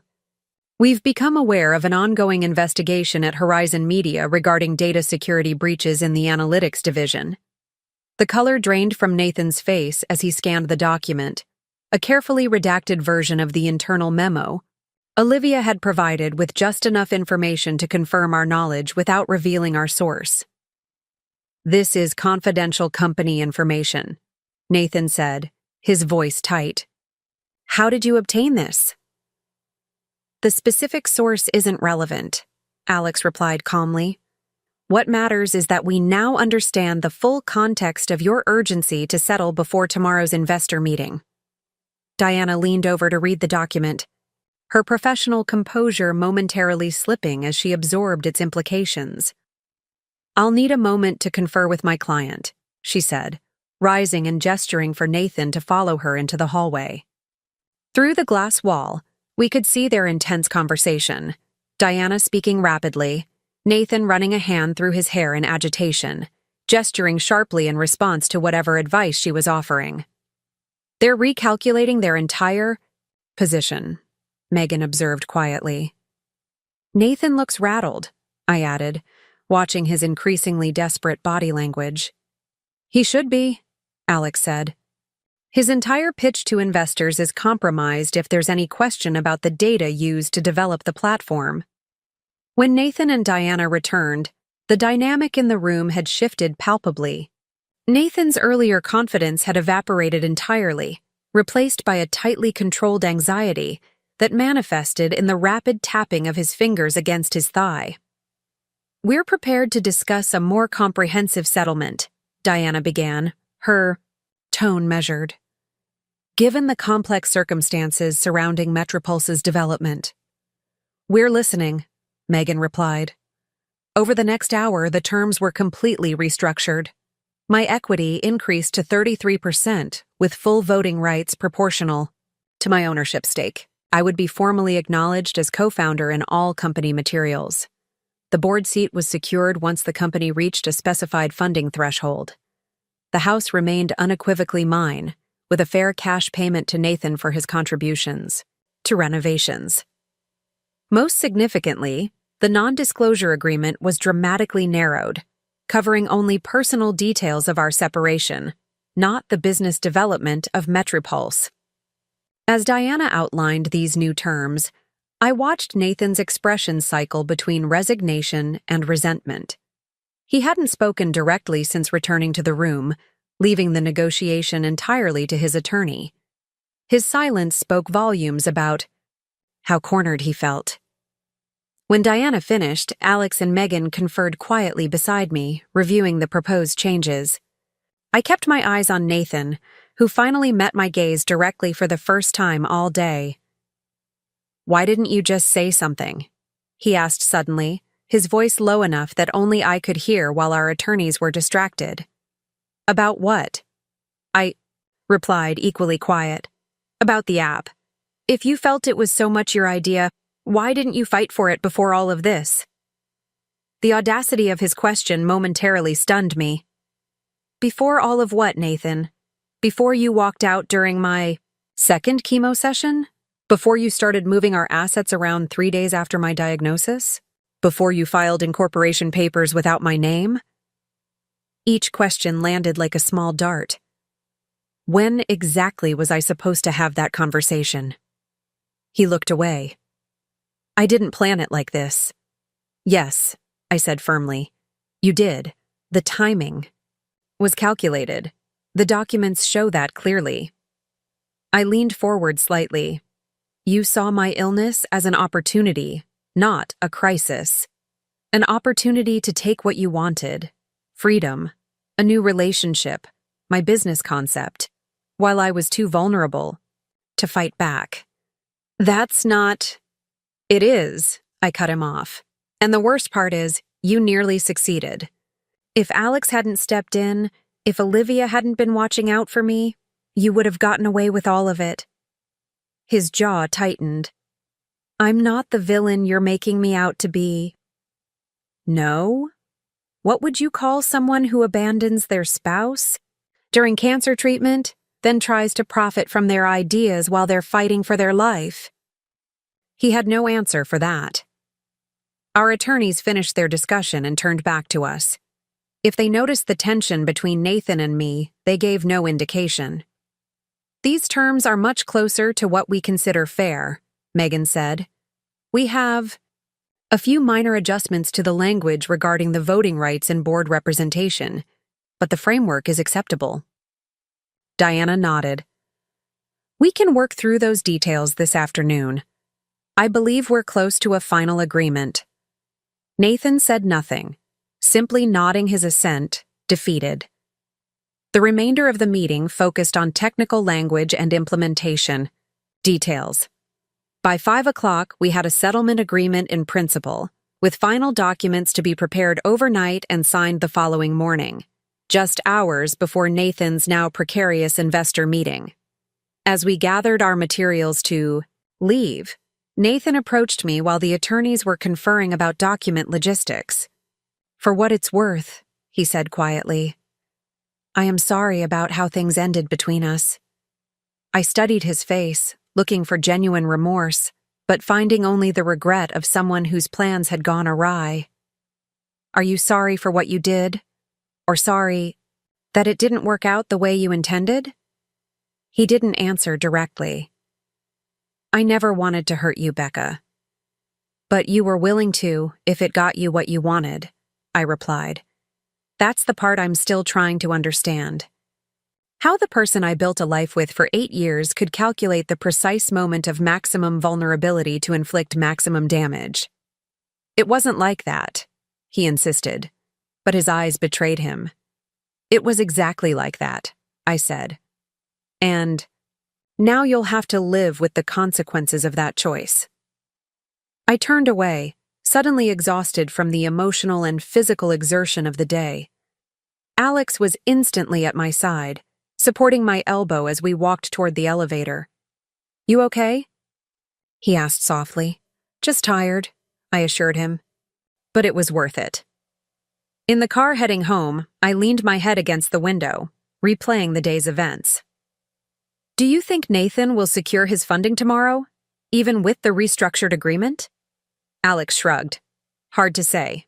If he's smart, he'll be transparent with Charles about your co-founder status. The new arrangement actually makes the company more valuable in some ways. Your marketing expertise combined with his technical skills is a stronger foundation than either alone. But if Horizon pursues legal action over the data misuse, that's a bigger problem, Alex acknowledged, one that goes beyond our settlement, but not our concern anymore. I considered this. Our agreement protected my interests regardless of whether Metropulse succeeded or failed. If Nathan managed to navigate the challenges ahead and build a successful company, I would benefit appropriately. If everything collapsed due to his ethical shortcuts, I was still protected financially through the cash settlement and the house. When we arrived home, I was surprised to find Olivia waiting on the porch swing, a large gift basket beside her. Congratulations, she called as we approached. Megan texted me the outline of the settlement. You did it, Becca. We did it, I corrected, hugging her carefully to avoid pressure on my port. Your information about the Horizon investigation changed everything. She held up the basket. I brought celebratory provisions, non-alcoholic cider, fancy crackers that won't upset your stomach, and the mildest cheese known to humanity. Inside, as Olivia arranged our modest feast on the kitchen island, Alex filled her in on the details of the negotiation.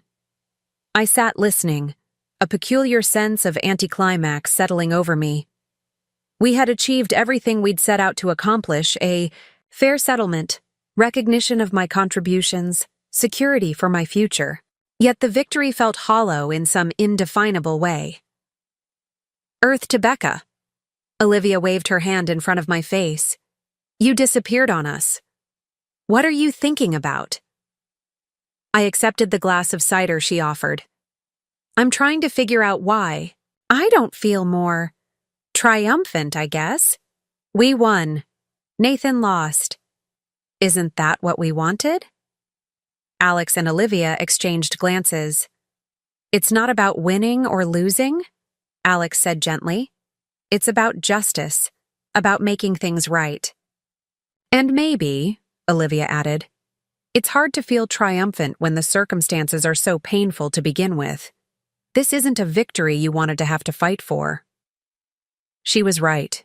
In an ideal world, Nathan would have honored his vows, supported me through treatment, and we would have developed Metropulse together as equal partners. The settlement was simply restoring what should have been mine all along. It wasn't a prize or a trophy. Plus, Alex pointed out, you're exhausted, both from treatment and from today's marathon negotiation. Triumph requires energy. I smiled weakly. Fair point. We ate our modest celebration dinner, the conversation gradually shifting from the settlement to lighter topics. By 8 o'clock, I was struggling to keep my eyes open. Alex noticed first, insisting I get some rest while he walked Olivia out. Big day tomorrow, he reminded me. Document signing in the morning, Charles in the afternoon. I nodded, too tired to argue. As I climbed the stairs to my bedroom, I heard their muted voices on the porch. A serious conversation from the sounds of it, though I couldn't make out the words. Sleep came quickly and deeply, my body demanding recovery after the day's exertions. I dreamed of conference rooms and legal documents, of Nathan's face across the table, of words like equity and intellectual property swirling in abstract patterns. But beneath these stress dreams ran a current of something steadier, a sense of solid ground beneath my feet after months of quicksand. Morning arrived with a text from Megan. The final documents were ready for signing at 9 a.m. I dressed carefully again, another professional outfit, another stylish scarf covering my thinning hair. Alex made protein-packed smoothies for both of us, insisting I needed strength for another potentially stressful interaction. The signing meeting was being held in a different conference room, smaller and less imposing than yesterday's space. When we arrived, Diana was already there, arranging document folders with meticulous precision. Nathan had not yet appeared. Good morning, Diana greeted us. The final documents reflect all the terms we discussed yesterday, with the minor language adjustments your counsel requested. Megan immediately began reviewing the thick stack of papers, checking against her notes from the previous day. I sat quietly, conserving my energy, watching the clock as the minutes ticked past 9. At 9:15, Diana checked her phone with a frown. Mr. Mitchell should be here shortly. He confirmed he was on his way. At 9:30, she excused herself to make a call. Through the glass wall, I could see her expression shift from professional patience to concern as she spoke.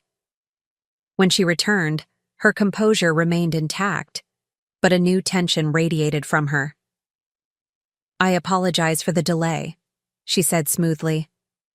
Mr. Mitchell has been unavoidably detained. He's requested we proceed without him if possible, as he's authorized me to execute the agreement on his behalf. Alex and Megan exchanged glances. May I ask the nature of the delay? Megan inquired carefully. Diana hesitated. I believe it's a work-related matter. He didn't provide specifics. The implication was clear. Nathan had been called into Horizon for his termination meeting earlier than Olivia had anticipated. We're comfortable proceeding without Mr. Mitchell present, Alex confirmed after a quick consultation with me. As long as all the documents are as agreed. Megan completed her review, confirming every detail matched our negotiations. The signing process itself was anticlimactic. Initials on multiple pages, full signatures on designated lines, notary stamps where required. Diana signed on Nathan's behalf where appropriate, her expression revealing nothing about her client's situation. By 10:15, it was done. I was officially co-founder of Metropulse with 33% equity and proportional voting rights. The house was secured in my name alone. The financial settlement would be transferred within 3 business days. "Congratulations, Ms. Mitchell," Diana said as we gathered our copies of the documents. "I wish you all the best with your treatment and recovery." There was something in her tone, a genuine warmth beneath the professional courtesy, that suggested she understood more about the situation than she had let on.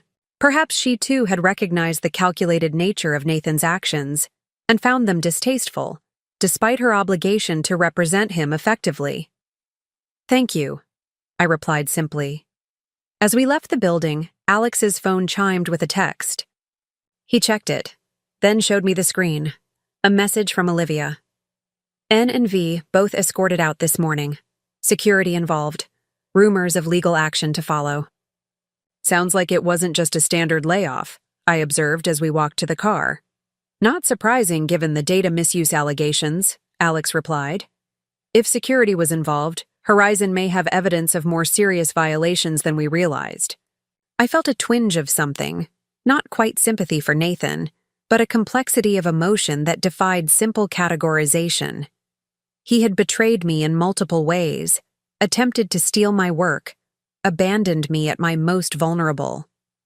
Yet seeing his professional life implode alongside his personal one generated no satisfaction, only a weary recognition of consequences rightfully earned. After a quick lunch, we headed to Charles Winthrop's hotel for our afternoon meeting. Charles was nothing like I had imagined from Alex's descriptions. I had pictured a stereotypical tech investor, perhaps in expensive casual wear with an air of artificial youth. Instead, he was a distinguished man in his 50s, impeccably dressed in a tailored suit, with the thoughtful manner of someone who considered his words carefully before speaking. "Rebecca," he greeted me warmly, taking my hand between both of his. "I've heard so much about you from Alex. I'm truly sorry about your health challenges." "Thank you," I replied, finding his genuine concern refreshing after weeks of navigating Nathan's calculated manipulations. We settled in the hotel's private lounge area, where Charles had arranged for tea and light refreshments. "I understand. Congratulations are in order," he began once we were comfortable. "Alex mentioned you reached a settlement this morning." I nodded. "Yes, I'm now officially co-founder of Metropulse with 33% equity." Charles raised an eyebrow. "Impressive. When we spoke last week, Alex was hoping for 25% at most." "Circumstances shifted in our favor," Alex explained vaguely. Charles studied us both, his expression knowing. "I imagine they did, particularly given what I heard this morning about Nathan Mitchell and Vanessa Carter's departure from Horizon Media." I glanced at Alex, surprised. News travels fast. "The tech community is smaller than most people realize," Charles replied, "especially when it comes to potential ethical violations. Word of security escorting executives out tends to generate attention." "Has Nathan contacted you about your scheduled meeting?" Alex asked directly. Charles nodded. "He called an hour ago to cancel, citing unexpected transitions at Horizon. He was rather vague about the circumstances." "And are you still interested in Metropulse as an investment opportunity?" I asked. Charles considered the question carefully. "The concept remains compelling. The execution, however, is now significantly more complicated given potential issues with the development process." He turned to me. "Alex tells me the original marketing framework was primarily your creation." "That's correct," I confirmed. "The analytics methodology and visualization approach were concepts I developed based on my work at Horizon, using publicly available data and general industry knowledge, not proprietary information," I clarified. "And Nathan contributed the technical architecture?" I nodded. "He built the actual platform based on my conceptual framework. It's genuinely impressive work. I won't pretend otherwise just because he betrayed me personally." Charles seemed to appreciate my honesty. That creates an interesting situation. The concept is sound, the technical implementation potentially compromised, and now you're partners in a venture where trust has been irrevocably broken. Not ideal circumstances for a successful business relationship, Alex acknowledged. No, Charles agreed. Which brings me to a proposal I'd like you to consider, Rebecca. He reached into his briefcase and withdrew a slim folder. I've been looking to diversify my investment portfolio into marketing analytics for some time. Metropulse initially caught my attention because it addressed specific pain points I've observed across multiple industries. He opened the folder, revealing a business concept outline. What if we were to develop a new platform based on your marketing methodology, but with a completely fresh technical implementation? No connection to Nathan's potentially compromised code. I stared at him, processing the implication. You want to create a competing product? I want to create a clean product, he corrected. One without ethical or legal complications. One that properly recognizes your contributions from the beginning. He slid the folder toward me. This is merely a concept outline. If you're interested, we would develop a formal business plan together. I glanced at Alex, who looked as surprised as I felt. But I just signed an agreement making me co-founder of Metropulse. Wouldn't creating a competing product violate that? I've reviewed the settlement documents, Alex said slowly. There's no non-compete clause prohibiting you from developing other analytics platforms. Nathan was so focused on securing your silence about the data misuse that he overlooked that potential vulnerability. Charles nodded. I suspected as much. Most settlements of this nature include non-compete provisions, but given the unusual circumstances. I leafed through the concept outline, noting how Charles had already expanded on several aspects of my original marketing methodology. This would feel like, I don't know, revenge? Using a legal loophole to undermine Nathan after just reaching a settlement? Business isn't personal, Charles said simply. Though in this case, I understand why it feels that way. Consider it from another perspective. Nathan attempted to profit from your ideas without proper acknowledgement or compensation. The settlement rectifies that for Metropulse specifically, but what about your future contributions to the field? I hadn't considered this angle. The settlement secured my interest in one specific implementation of my ideas, but did nothing to establish my independence as a thought leader in marketing analytics going forward. You don't need to decide immediately, Charles assured me. Take time to review the concept, discuss it with Alex, consider how it aligns with your treatment schedule and recovery plans. My investment interest isn't going anywhere. As we drove home from the meeting, my mind swirled with possibilities I hadn't dared consider just days ago.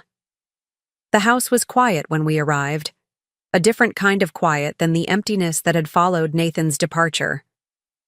This silence felt peaceful rather than abandoned, as if the space had finally settled into its new configuration, a home for healing, for rebuilding, for whatever came next.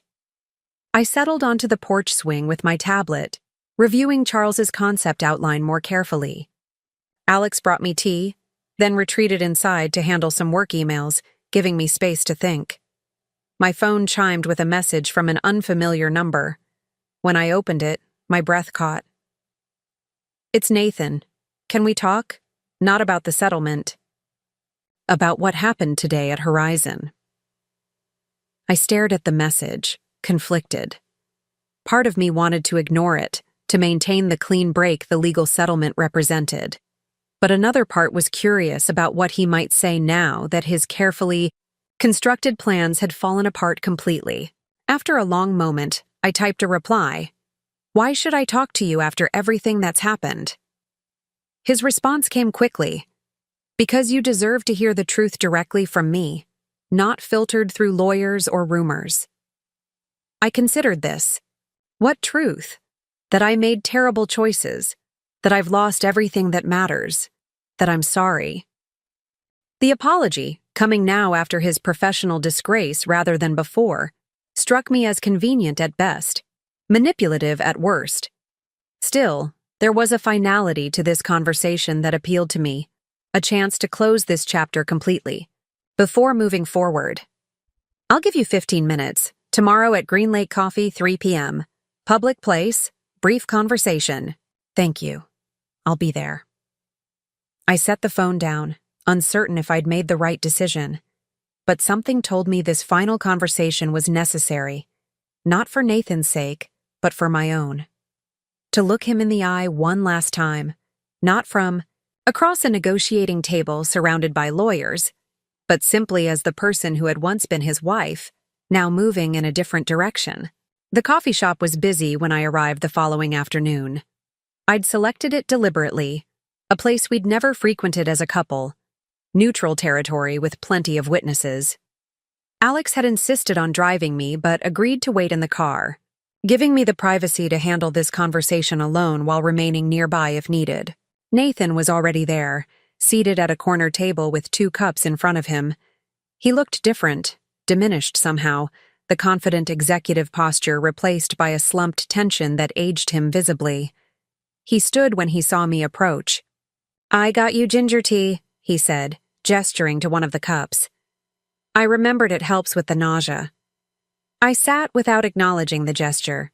"You have 15 minutes, Nathan." He nodded, sinking back into his chair.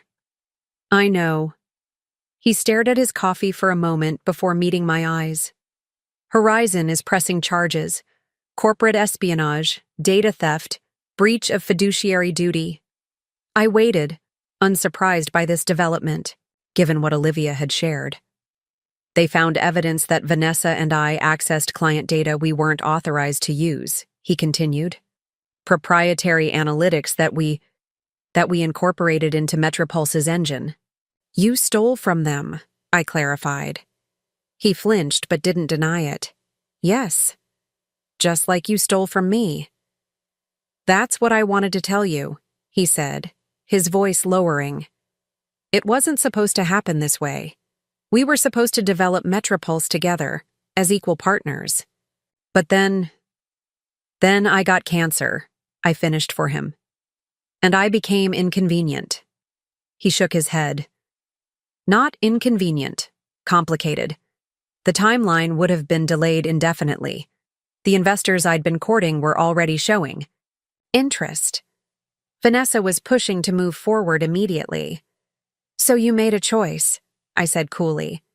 "You chose your ambition over your wife, your new relationship over your marriage vows, your timeline over my life." He didn't deny any of it. I convinced myself it was the rational decision, that it was better to make a clean break than to pretend I could be the husband you needed, through treatment. He looked down at his hands. I told myself I was being honest rather than cruel. "You weren't honest, Nathan. You were calculating. You saw an opportunity and took it, regardless of who got hurt." He was quiet for a moment. "You're right," he finally admitted. "And now I've lost everything. My job, my reputation, probably my freedom if the charges move forward. The investors have all backed out. Metropulse is dead before it launched." I felt no satisfaction in his downfall, only a weary acknowledgement of consequences earned. "Why are you telling me this?" "Because I wanted you to know that it wasn't worth it," he said simply. "None of it was worth what I lost." "And what exactly did you lose, Nathan?" I asked, genuinely curious about his perception. "You," he replied, his voice catching slightly. "Us, the life we built, the future we planned." He gestured vaguely. "Everything that actually mattered." I studied him, looking for manipulation, but finding what appeared to be genuine regret. Not that it changed anything. "I wish I could believe that was true," I said finally. "But the man who truly valued those things would never have left in the first place. He wouldn't have abandoned his wife during cancer treatment. He wouldn't have tried to steal her work. He wouldn't have waited until everything collapsed around him to recognize what he'd thrown away." Nathan didn't argue. I know. I'm not asking. For forgiveness, Becca. Or reconciliation. Those doors are closed, and I closed them. Then what do you want from this conversation? For you to know that whatever success you find next, with your treatment, with your career, with whatever you choose to build, it won't be because I underestimated you. He met my eyes directly. It will be because you were always stronger and smarter than I gave you credit for, because Alex saw what I was too selfish to see. I hadn't expected this acknowledgement. It didn't heal the wounds he'd inflicted, but it did provide a certain clarity. Confirmation that my value had never been dependent on his recognition of it. Thank you for saying that, I said quietly. I hope you find a way through this, Nathan. Not because you deserve it, but because holding on to bitterness would require energy I need for healing. He nodded, accepting this not quite forgiveness for what it was, a release, not a reconciliation. Your 15 minutes are up, I said, standing. Goodbye, Nathan. He remained seated as I walked away, not calling after me or trying to extend the conversation. Perhaps he too recognized the finality of this moment, the official end of a chapter in both our lives. Outside, Alex was waiting in the car as promised. How did it go? He asked as I slid into the passenger seat. It went exactly as it needed to, I replied. It's over. 6 months later, I stood at a podium in the grand ballroom of the Lakeside Convention Center, looking out over an audience of marketing professionals gathered for the Regional Technology Conference. My hair had started growing back, short, but thick, a visible sign of my body's gradual recovery. When we talk about authentic marketing analytics, I continued my presentation, we're talking about integrity in both methodology and implementation, about building platforms that respect proprietary boundaries while delivering genuine insights. On the screen behind me, the logo for PulseTrue, my new analytics platform developed in partnership with Charles Winthrop, displayed alongside case study results from our beta testers. In the front row, Alex and Olivia watched proudly as I outlined the innovation pathways that separated our approach from existing solutions. PulseTrue didn't emerge in a vacuum, I acknowledged toward the end of my talk. It was born from adversity, from challenges both personal and professional that taught me the value of resilience and the importance of surrounding yourself with people who believe in your vision even when you're at your weakest. I glanced at Alex, who offered an encouraging nod. Sometimes the hardest moments in our lives reveal pathways we might never have discovered otherwise, I concluded. When my husband left me during cancer treatment, I thought my life was falling apart. In reality, it was falling into place, clearing the way for authentic relationships, meaningful work, and the discovery of strengths I didn't know I possessed. The applause as I finished was gratifying, but not as meaningful as the private celebration that followed that evening at my lakeside home. A small gathering of the people who had stood by me through the darkest period of my life. Alex, Olivia, Dr. Wong, a few fellow cancer survivors from my support group, and Charles, who had become both mentor and friend as we built PulseTrue together. As we raised our glasses in a toast, I caught Alex's eye across the room. To the future, I said. To the future, everyone echoed. But Alex added quietly, just for me to hear, and to the brother who made him regret it. I smiled, clinking my glass against his. No, to the brother who helped me find my strength when I needed it most. That's what Nathan truly regrets, not recognizing what was right in front of him all along. The sun was setting over the lake, painting the water in shades of gold and rose. Through the window, I could see the life I was rebuilding, radiant, with possibilities that had seemed impossible in those dark days after Nathan's departure. He had left me during treatment, thinking I was at my weakest. What he failed to understand was that true strength isn't about never falling. It's about who helps you rise when you do. And with my brother beside me, with friends who became family. I hadn't just survived, I had thrived. Up next, you've got 2 more standout stories right on your screen.